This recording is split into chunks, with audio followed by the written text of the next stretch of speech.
दोस्तों, बुजुर्गन, सूफिया किराम, औलिया इज़ाम, अल्लाह वारन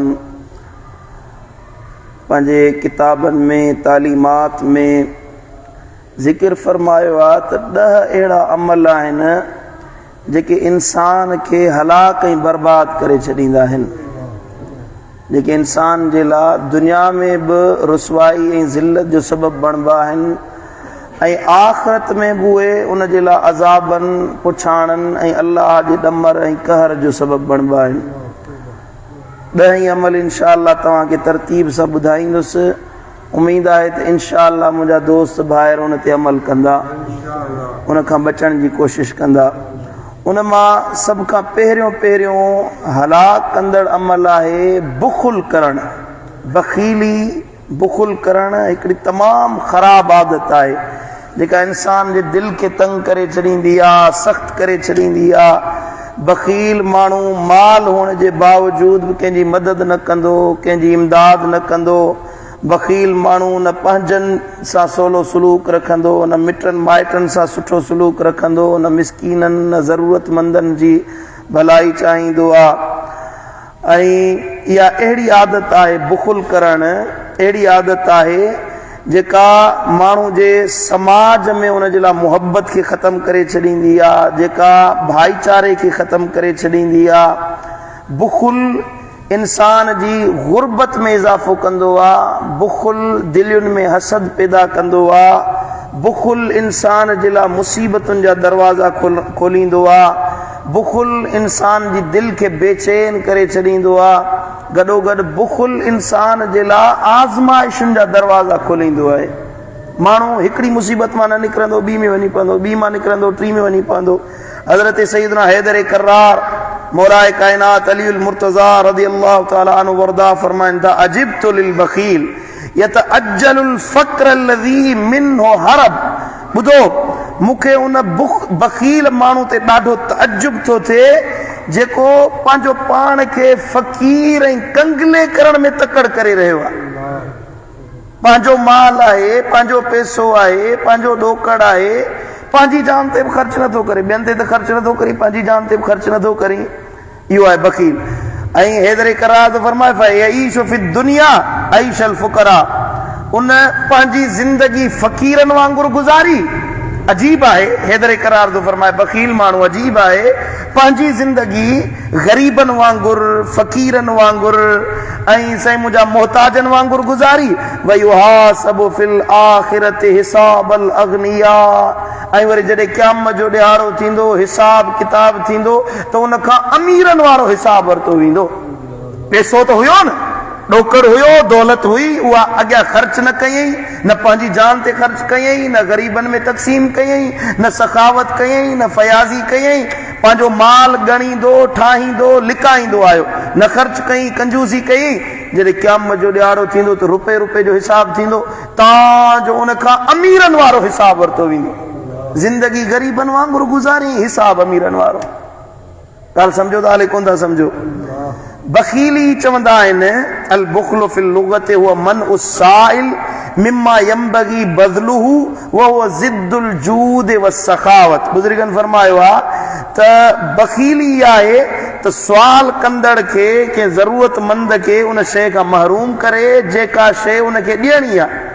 छो त हर हक़ुल साइल वल महरूम, तव्हांजे माल ते महरूमनि जो ऐं साइलनि जो बि हक़ आहे जेको अल्लाह तव्हांखे ॾिए थो। असां चवंदा त असांजी कमाई आहे, असांजो पैसो आहे, असांजो ॾोकड़ आहे, पर क़ुर थो फरमाए तव्हांजी कमाई रुॻी तव्हांजी न आहे, उन ते साइलनि जो हक़ आहे, उन ते महरूमनि जो हक़ आहे।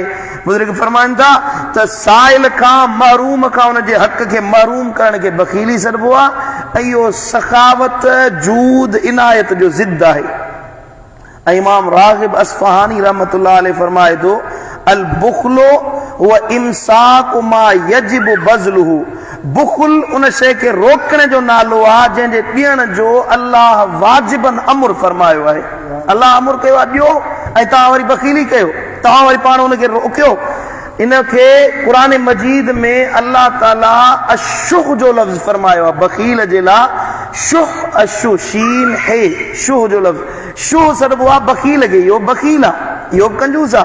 पर बख़ील जेको माल ॿिए खे ॾे न ऐं शो क़ुरान मजीद इस्लाम में उन माण्हू खे चवंदा आहिनि पंहिंजो माल त लिकाए रखे वरी ॿियनि जे माल ते नज़र रखे वेठो हुजे पंहिंजो माल लिकाए वेठो आहे वरी ॿियनि जे माल ते बि नज़र रखे वेठो हुजे साईं जन क़िबला दिलबर साईं फरमायो त हमरा हुजे सो पैसो ॾोकड़ माल दौलत बनी ॿारे मां लथुसि पोइ 2-5-6 लख रुपया खणी आयो घर में अचे रखियईं पोइ उन सुबुह जो थियो त ॿिए दोस्त खे थो चए अदा 5000 रुपया उधारा त ॾिजांइ 5000 रुपया उधारा ॾे हुन चयसि 5 लख रुपए जो अन्न खपाए आयो हुई हेतिरो पैसो ॾोकड़ मिलियो अथई ऐं अञा 5000 रुपया मूंखां थो उधारा वठी चई छा कयां हो ॿधा आहिनि न ख़र्च कंदो त खुला थी वेंदा जोड़ियो लिकाए वेठो हुजे क़ुरान थो फरमाए वमन यूक शुह नफ्सिही फउलाइक हुमुल मुफलिहून जेको पंहिंजे नफ्स में इन शुह इन बुखल खे छॾे ॾे अल्लाह उनखे कामयाब ऐं कामरान बनाए छॾींदो फलाह इज्जत अज़मत बखीली में नाहे कंजूसी में नाहे इन ॻाल्हि में नाहे त माण्हू बुखल करे कंजूसी करे इज्जत इन ॻाल्हि में आहे त माण्हू फयाज़ बणिजी वञे सखी बणिजी वञे त अल्लाह हिकूण जा 700 गुना वधीक करे अता फरमाईंदो क़ुरान थो फरमाए सूरह आल इमरान रब जे क़ुरान फरमाए वला यहसबन लज़ीन यबखलून बिमा आताहुमुल्लाहु मिन फदलिही हुव खैरुल लहुम बल हुव शर्रुल लहुम हिकिड़ो माण्हू जेके माण्हू बुखल कंदा क़ुरान थो फरमाए बुखल था कनि कंजूसी था कनि उन शइ में जेको अल्लाह पंहिंजे फज़ल सां उन्हनि खे अता फरमायो आहे रब पंहिंजी इनायत सां उन्हनि खे ॾिनो आहे ऐं हे चवंदा जेको लिकाए रखियोसीं जमो करे रखियोसीं हुव खैरुल लहुम इहो उन्हनि जे लाइ खैरुल लहुम भलो आहे असां जमा करे रखंदासीं अमीर सॾिबासीं पैसे वारा सॾिबासीं इहो असांजे लाइ भलाई आहे रब थो फरमाए ईअं न आहे बल हुव शर्रुल लहुम इहा तव्हांजे लाइ भलाई न आहे तव्हांजे लाइ नुक़सान आहे तव्हांजे लाइ शर आहे तव्हांजे लाइ नुक़सान जी ॻाल्हि आहे जो तव्हां लिकाए रखो था भलाई इहा आहे जो तव्हां पंहिंजो माल अल्लाह जी राह में ख़र्च करे ॾेखारियो हलो घर हलो शाबाश सुभान अल्लाह ऐं अल्लाह जो क़ुरान थो फरमाए इन अल्लाह ला युहिब्बु मन कान मुख्तालन फखूरा अल्लज़ीन यबखलून व यअमुरून अन्नास बिल बुखल बेशक अल्लाह ताला मगरूर ऐं फखुर कंदड़ माण्हू खे पसंदि न कंदो आहे मगरूर ऐं फखुर कंदड़ माना यबखलून व यअमुरून अन्नास बिल बुखल पाण त बखीरी था कनि ॿियनि खे बि चवंदा तव्हां ख़र्च न कयो तव्हां सखावत न कयो हिकिड़ो माण्हू रमज़ान जो महीनो आहे ख़ैरात करे थो सखावत करे थो ग़रीबनि मिसकीननि खे ॾिए थो ॿियो वरी हुनखे चए थो अदा इहो छाजे लाइ थो ख़र्च करी पंहिंजे घर में वञी रख लिकाए रख माण्हुनि खे छाजे लाइ थो ॾी छाजे लाइ इहे मञनि त हूअं ई कोन हीअं थींदो हूअं थींदो पाण त सखावत नथो करे ॿियनि खे बि झले थो क़ुरान थो फरमाए इन्हनि माण्हुनि खे अल्लाह पसंदि न आहे फरमाईंदो ऐं मदीने वारे साईं फरमायो त ला यदखुलुल जन्नत खिब्बुन वला बखीलुन वला मन्नानुन जन्नत में धोखेबाज दाख़िल न थींदा जन्नत में एहसान जताइण वारा दाख़िल न थींदा जेके थोरा थपण वारा आहिनि एहसान जताइण वारा आहिनि ऐं उहे माण्हू जेके बुखल करण वारा आहिनि उन्हनि खे अल्लाह जन्नत में दाख़िल ई कोन फरमाईंदो उहे जन्नत में दाख़िल न थींदा ऐं हज़रत सय्यदना अबू हुरैरा रज़ियल्लाहु तआला अन्हु का रिवायत आहे अस्सखी करीबुम मिनल्लाह करीबुम मिनल जन्नत करीबुम मिनन नास बईदुम मिनन नार सखी अल्लाह जे वेझो हूंदो आहे जन्नत जे वेझो हूंदो आहे माण्हुनि जे दिलनि में वेझो हूंदो आहे ऐं सखी खे अल्लाह जहन्नम खां परे करे छॾींदो आहे वल बखीलो बईदुम मिनल्लाह बईदुम मिनल जन्नत बईदुम मिनन नास करीबुम मिनन नार ऐं बखील माण्हू अल्लाह जी रहमत खां परे थी वेंदो माण्हुनि खां परे थी वेंदो आहे जन्नत खां परे थी वेंदो आहे ऐं न बखील खे अल्लाह जहन्नम जे क़रीब करे छॾींदो आहे जहन्नम जे वेझो थी वेंदो ऐं साईं करीम सल्लल्लाहु तआला अलैहि वसल्लम फरमायो ला यज्तमिउ गुबारुन फी सबीलिल्लाह व दुखान जहन्नम फी जौफ अब्दिन अबदा ॿ शयूं हिकिड़ो गुबार धूड़ उहा जेका अल्लाह जी राह में उथे उहा मुजाहिद जे वात में वेंदी आहे उहा ऐं जहन्नम जो दूहो ॿई हिकु जान में जमो नथा थी सघनि जे मुजाहिद हूंदो अल्लाह जी राह में निकिरण वारो आहे, दज़ धूड़ उन जे वात में वञे थी त उनखे अल्लाह जहन्नम जी बाहि खां बचाए छॾींदो। ऐं वला यजतमिउ शुहो वल ईमान फी क़ल्बि अब्दिन अबदा, ऐं ईमान ऐं कंजूसी हिक दिल में अल्लाह कॾहिं जमो कंदो ई न आहे। मोमिन हूंदो त कंजूस न हूंदो, का ॻाल्हि सम्झो था? चुप कयो था। मोमिन हूंदो त कंजूस न हूंदो, मोमिन हूंदो त कंजूस न हूंदो, बखील न हूंदो। जे बखील हूंदो त मोमिन न हूंदो, इहे मुमकिन ई न आहे। नबी साईं फरमायो हिकिड़ी दिल में इहे ॿई शयूं जमा थी नथियूं सघनि, या त बखील हूंदो या त मोमिन हूंदो। माण्हू ॿुधायो बखील आहे या मोमिन आहे? जे मोमिन हूंदो सखावत करण वारो हूंदो। सुभान अल्लाह, अल्लाह ताला असां सभिनी खे मोमिन बणाईंदो। इन बखीली जो इलाज हज़रत इमाम गज़ाली रहमतुल्लाह ताला अलैह पंहिंजे किताब इहयाए उलूमुद्दीन में चंद ॻाल्हियूं ॿुधायूं आहिनि त बखीली जो इलाज कीअं कजे। बखीली हिकिड़े माण्हू जे अंदरि आदत थी वई आहे, बुखुल जी आदत थी वई आहे, उन बुखुल जी आदत खे, कंजूसी जी आदत खे कीअं कजे। इमाम गज़ाली रहमतुल्लाह अलैह तो फरमाया जेसीं इंसान जी सोच तब्दील न थींदी तेसीं ताईं उनजी आदत बि तब्दील न थींदी। उन जे लाइ सोच खे तब्दील करण जे लाइ हीअ ॻाल्हि सम्झो त माल हमेशह असां वटि रहण जे लाइ न ईंदो आहे। बखीली माण्हू कंदो आहे माल जी मोहबत में, माल जी मोहबत, माल जी चाहत, माल मूंसां गॾु रहे, मूंसां गॾु हुजे। हिकिड़ो साईं जी वटि हिकिड़ो माण्हू आयो, चई साईं मूं में बखीली जी आदत आहे, कीअं निकिरे? साईं फरमायो तूं पैसो कीअं वणंदो? चई साईं नवां जेके नोट आहिनि न, कड़क नोट, इहे ॾाढा वणंदा आहिनि, दिल्ली कोन चवंदी आहे इनखे खपाया। केमहिल दिलवर साईं फरमायो पहिरियां इहे नवां नोट जेके गॾु करे रखिया इहे अल्लाह जी राह में ख़ैरात कर, ख़ैरात कर त पोइ तुंहिंजे अंदर में बुखुल ख़तम थींदो। सुभान अल्लाह। माल अल्लाह ताला जे तरफ़ां अमानत आहे। जेको माल तव्हांखे मिले थो या तव्हांजी कमाई न आहे, अल्लाह जी इनायत आहे, अल्लाह जी महिरबानी आहे। उनखे हक़दारनि ताईं पहुचायो, ख़र्च कयो, अल्लाह जी राह में ॾियो ऐं पंहिंजो तूलुल अमल न कयो। घणियूं उमेदूं, घणियूं साईं मुंहिंजा सभूं रखे वेहे, हीअं बि कयां हूअं बि कयां, हेतिरो पैसो अचे त हीअं कयां हीअं कयां, घणियूं ॾिघियूं उमेदूं इंसान खे कंजूस बणाए छॾींदियूं। बाबा हिन शइ मूंखे हिकिड़ी हीअ शइ वठणी आहे, हुनजे लाइ पैसा गॾु कंदो, वरी हीअ शइ वठणी आहे, हुनजे लाइ घर ठाहियां, माल गॾु कयां, मोबाइल वठां, प्लाट वठां, जाइदाद ठाहियां।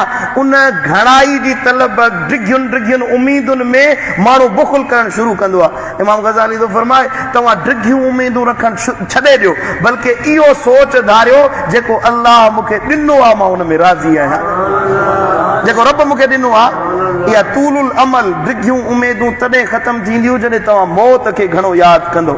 मरणो त आहे न, मरंदासीं, पुट वारिस उहे माल खाई वेंदा आहिनि, सुठो आहे त मां पंहिंजी जान ते ख़र्च करे ऐश इशरत करे वठां। ऐं ॿियो त माण्हू पंहिंजे औलाद जे लाइ माल गॾु कंदो आहे। इमाम गज़ाली तो फरमाए त औलाद जे लाइ माण्हू पैसो जमो इन जे करे कंदो आहे त मां पंहिंजे औलाद जे लाइ कुझु ठाहे वञा, पुटनि जे लाइ कुझु ठाहे वञा, नियाणियुनि जे लाइ कुझु ठाहे वञा। हज़रत इमाम गज़ाली तो फरमाए त पैसो, ॾोकड़, माल, दौलत जेको अल्लाह तोखे ॾिनो आहे, तुंहिंजे बच्चनि जी बि सार अल्लाह हलंदो न। तुंहिंजी कहिड़ी हैसियत आहे जो तूं पुटनि जे लाइ थो ठाहीं? तुंहिंजी कहिड़ी हैसियत आहे जो पंहिंजे औलाद जे लाइ फ़िक्रमंद आहीं त मां उन्हनि जे लाइ हेतिरो माल दौलत जमा करे वञा? उन्हनि तोखे ॾिनो छा आहे? औलाद त तुंहिंजी मिल्कियत ते नज़र रखी वेठो आहे, कॾहिं तुंहिंजी पर घोर लहे थो त कॾहिं तुंहिंजी सिहत जो ख़्यालु करे थो, कॾहिं तुंहिंजे बुख उन जो सार संभाल लहे थो, कॾहिं तुंहिंजे अटे कपिड़े जो ख़्यालु कयो अथई जो तूं उन्हनि जे लाइ फ़िक्रमंद आहीं त पैसो ठाहियां, दौलत ठाहियां। पंहिंजे सिर जो ख़ैर चाह। मदीने वारे साईं फरमायो तव्हांजो माल उहो आहे जेको तव्हां खाधो, जेको तव्हां पातो, ऐं ॿियो जेको अल्लाह जी राह में ख़ैरात कयो, तव्हांजो माल इहो आहे। ॿियो माल मरंदो, ॿिया वारिस बणिजी वेंदा, पुछाणो तव्हां खां थींदो। जीअं हैदर करार जो कौल ॿुधायो मां, पैसो तव्हांजो, ख़र्च ॿियनि कयो, जान ॿियनि जी ते लॻो, पुछाणो वरी तोखां पियो थिए क़यामत जे ॾियारे। ॿिए हिसाब किताब ॾे त पैसा किथां कमायो इहे। सुभान अल्लाह। ऐं सखावत जी इब्तिदा कीअं कजे? हज़रत इमाम गज़ाली तो फरमाए तव्हां महिमान नवाज़ी कयो, महिमाननि खे दावत ॾियो, उन्हनि खे तोहफ़ा ॾियो, उन्हनि खे तहाइफ़ ॾियो, ॿियनि दोस्तनि खे अहबाब खां शुरूआत न कयो। ग़रीबनि ते ख़र्च कंदो दिलि कोन चवंदी, कंजूसी आहे न दिलि में, उनजे करे तव्हां पंहिंजे माइटनि खे दावत ॾियो, पंहिंजे यारनि दोस्तनि खे पंहिंजे घर घुरायो, उन्हनि जे लाइ भली मानी ठाहियो, उन्हनि खे तोहफ़ा ॾियो, तहाइफ़ ॾियो। इन सां बुखुल जी आदत ख़तम थी वेंदी। ऐं बुखुल खां बचण जे लाइ मदीने वारे साईं हिकिड़ी दुआ सेखारी आहे। साईं फरमायो त अल्लाह अल्लाहुम्मा इन्नी अऊज़ु बिका मिनल बुख़्ल, अल्लाहुम्मा इन्नी अऊज़ु बिका मिनल बुख़्ल, ए मुंहिंजा मौला मां बुख़्ल खां तुंहिंजी पनाह थो घुरां। इहा दुआ घणी घुरो, दिलि तव्हांजी कुशादी थी वेंदी।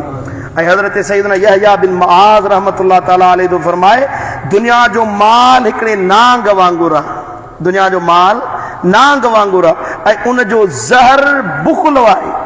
नांग ॾंगींदो आहे त ज़हर पकड़बो आहे, माल जो ॾंग बुख़्ल आहे, माण्हू कंजूस थींदो आहे, ऐं उन ज़हर जो तिरियाक सखावत करणु आहे। सखावत कयो न, बुख़्ल जो ज़हर लही वेंदो। ऐं हज़रत सैयदना बिशर अल हाफ़ी रहमतुल्लाह अलैहि था फरमाइनि त बख़ील खे ॾिसण सां ई दिलि सख़्त थी वेंदी आहे। जेको बख़ील आहे न, उनजी सोबत में वेहो ई न, उनजी कचहरी में वेहो ई न, तव्हांखे बख़ील बणाए छॾींदो। ऐं तव्हां सखावत करण वारनि जी सोबत इख्तियार कयो, सखियुनि सां गॾु वेहण सां तव्हांजी दिलि कुशादी थी वेंदी, तव्हांजे बुख़्ल जो इलाज थी वेंदो। अल्लाह ताला शाल असांखे बख़ीली खां बचाए, अल्लाह ताला असांखे सखावत सखी बणाए, फयाज़ बणाए, अल्लाह ताला असांखे कुशादी दिलि रखण वारो बणाए। रब शाल असां सभिनी खे अमल जी तौफ़ीक़ नसीब।